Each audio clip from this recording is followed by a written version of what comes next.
көпчүлүк адамдын азыркы заманда көпчүлүгүнүн характери деп коет го, көпчүлүгүнүн мүнөзү көркөм мүнөз болбой калды. Же болбосо элдерге көркөм мүнөздө көрүнөт дагы, өзүнүн жашоосуна келгенде өзүнө мындай подчиненный болгон адамдарга, подчиненный деген өзүнө караштуу адамдарга, мисалы да өзүнүн колунда иштеген болсун, балким өтө катуу мындай тааныштары болсун да, мисалы өзүнөн бир аз эмеси даражасы төмөн тааныштары болсун бир, аларга мен ушундай адамдарды көрдүм. Аябай үлгү алып, жакшы көрүп, прям кайсы жолдо эми албетте дин жолундагы адамдар ушундай жакшы көрүп, ушундай мамиле кылдым аларга. Ушундай болгонум күчүмдү берип, аябай дин жолундагы адамдар, менен улуу адамдар аракет кылдым аябай. Бирок анан итог жыйынтыгында мындай болду. Уже сени башкарып алган, уже сени каалаганча сага сүйлөйт. Анан мындай эмеге, интернетке, социалдык тармактарга жакшы жылмайып чыгат. Мынтип ассаляму алейкум деп чыгышат.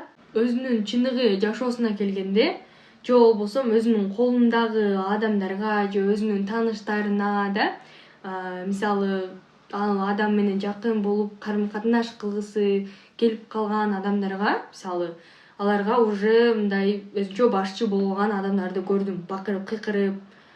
Бирок ал адамдар дин жолунда. Бирок динге неме кылгым келбейт, доо кетиргим келбейт. Бул жерде мисалы жаман улут жок, жаман адам бар деген сыяктуу маселе, жаман бир неме жок.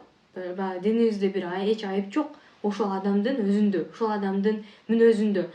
Келиңиздер ушул сабактан кийин, ушул илимий сабактан кийин баарыңыздардын мүнөзүңүздөрдү 180 градус эмес, 360 градуска толук түрдө бир айландырып өзгөртүңүздөр. Сизди эч ким тааныбасын. Сизди адамдар: "Вау, сен ушундай, машалла, сен ушундай сонун адам болуп өзгөрүп калыпсың, сенин мүнөзүң аябай сонун болуп калыптыр" деп сизге айта турган болсунчу бир адамчы, же "Мага жазбаңыз, мен мүнөзүмдү өзгөрттүм" деп мен сизди мактап беремин. Мен сизге айтып берем: "Ой, машалла, мурда кандай элеңиз, мурда мындай элем". Окей, майлы. Ал кала берсин, макул. Сиз азыр кандай болдуңуз? Мурда ушундай элем, азыр ушундай өзгөрүп баштадым деп айтып, мага личкама, дайрегиме мага жазыңыздар, пожалуйста, мен окуймун. Ошентиңиздер, жашооңуздарды өзгөртүңүздөр, мүнөзүңүздөрдү биринчи мүнөзүңүздөрдү оңдосоңуздар, Аллах Таала берип коет. Бир амал бар. Ал бардык амалдардын башчысы, бардык амалдардын мындай эң жогорусу болуп турат. Кайсы амал? Бул амал намаздан дагы жогору турат. Мисалы, нафил намаз. Нафил намазды Аллах Таала кимдин мүнөзү жакшы боло турган болсо, мисалы, бир адам намаз окуйт, бир адам болсо мүнөзү жакшы, аны Аллах Таала нафил намаз окугандын даражасына алып келип коет. Намаз окуган адам менен даражасы бирдей болуп калат. Мүнөзү сонун, көркөм мүнөз. Жана ошондой эле бул адам дагы нафил орозо тутат, кошумча орозолор тутат. Мисалы, кошумча бриллианттарды неме кылат да, мисалы, кабына салат, сооп иштер да. Ошондой кылат. Эми ошол адамдын даражасына Аллах Таала жеткизип коет. Даже больше. Себеби дегенде андан да жогору. Анын себеби анын мүнөзү көркөм болгондугунан, мүнөзү сонун болгондугунан. Айланайындар, пожалуйста, адамды көрө албай, ичи тарып, анан бир нерсе деп сүйлөп, кыйынсып сүйлөп, адамды басынтып сүйлөп, адамга кыйкырып сүйлөп, адамга өзүнчө мен буга шефмин, айланып кетейин, туруп тур, сен буга шеф эмессиң. Эч кандай шеф эмес. Эч кимге муктаж эмес болсунчу, айланып кетейин. Пожалуйста. Адамдар азыр ошондой болуп калышкан. Балким, мисалы, бир адам бир компаниянын башчысы болсун, костюм кийип, аркасынан 10 телохранитель жүрсүн, аркасынан ошондой адамдар толтура жүрсүн, аркасынан ой деп бирөөсү болсо расписаниясын жазып берип, планын жазып берип турсун бирөө. Бирок ал адамдын характери ужасный боло турган болсочу, Аллах Тааланын астында бир тыйынга татыбайт. Тыйын ничего болуп калат. Бир тыйынга татыбайт, бир соопка татыбайт анын кылган амалдары. эгер ошол компаниянын бир мындай кароолчусу болсун, мисалы кароолчуга доо кетирбей элемин. Мисалы кароолчу же жөнөкөй бир инзаны болсун, же ошол компаниянын бир жөнөкөй бир кызматчы, жумушчусу болсун дейли. Ал Аллах Тааланын астында балким сиз билбейсиз, ошол адамдын даражасы жогору балким. Биз билбейбиз. Бул жактан бир адам бир не то же болбосо мындай көрүнсө, бул жактан сырткы келбетине мисалы кийими не то болсун дейли. Мисалы да. Мисалы ал өтө стилдүү кийингенде ал адам жактырбасын. Да, мисалы футболка кийип, всё, мага свободный или образ жагат, всё.